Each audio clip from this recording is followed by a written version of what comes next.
In this video, guys, I want to talk about the B48tu, also known as the B46D, or the Gen 2. These were featured on BMWs from about 2020 onward. And I want to talk about removing the intake manifold. And I also want to talk about some strengths and weaknesses of this engine. So in order to take off the intake manifold, use the video from the 737 mechanic. He does a pretty good job. You know, I saw other videos where it talked about you need to remove the electronics. You don't have to do that. I saw a video where this guy was taking off like the air resonator and different things. You don't have to do that. But one tip I can give you is that when you take something off, use painter's tape and put a number on it. Like there's number 4. So that connects with this hose right here, number 4. Do that all over the place so you know exactly where things go back to. Now let me get to the critical weakness of this engine, and that is that a few months ago I smelled coolant after driving the car, but I couldn't find any leaks. So I eventually removed the electronics and put a camera down and shot this way underneath the manifold, and I could see that the expansion tank line that goes from the cylinder head all the way up here to the expansion tank basically had cracked, and therefore coolant was leaking, as you can see in the picture. So I ordered another hose, and in addition, I ordered the water neck because I didn't know if this engine had the water neck that comes out of the cylinder head. That's a feature on the Gen 1 or just the B48. This doesn't have it, so that's good news because that's a huge failure point. This sticking out, this connected to the cylinder head results in cracking, and then you lose all your coolant. Now, in addition, one way you also know you're working with a Gen 1 motor is that this expansion line goes around the alternator and goes into this side over here of the cylinder head. Now, you may say, oh wow, this doesn't have that water neck. Isn't this a much better design?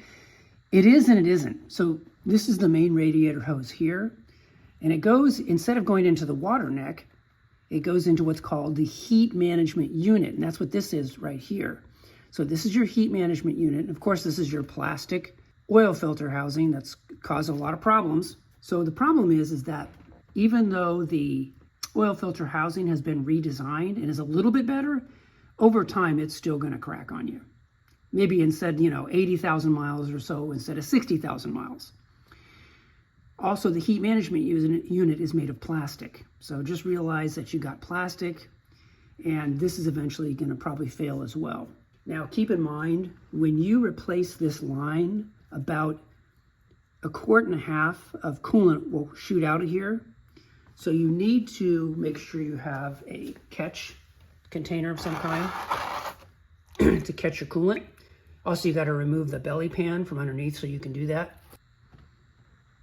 Now, as you can see as well, I've got my intakes covered, so nothing can fall in there. My game plan, guys, is to get this thing buttoned back up, and then in about 2 years' time, I'm going to be, when the vehicle's about, right now it's around 50,000, a little bit below 50,000 miles. When it has about 70,000 miles in 2 years, it has pretty much a regular amount of carbon buildup on the back of those valves. So I'm going to do a valve cleaning, and I'm going to put in a new heat management unit, and I'm going to put in the aluminum oil filter housing. So those are my 3 projects in about 2 years or about 20,000 miles. We drive this thing maybe 8,000 to 10,000 a year. So anyways, guys, I wanted to give you a real close look at this B46D or the B48tu or the Gen 2 motor, whatever you want to call it.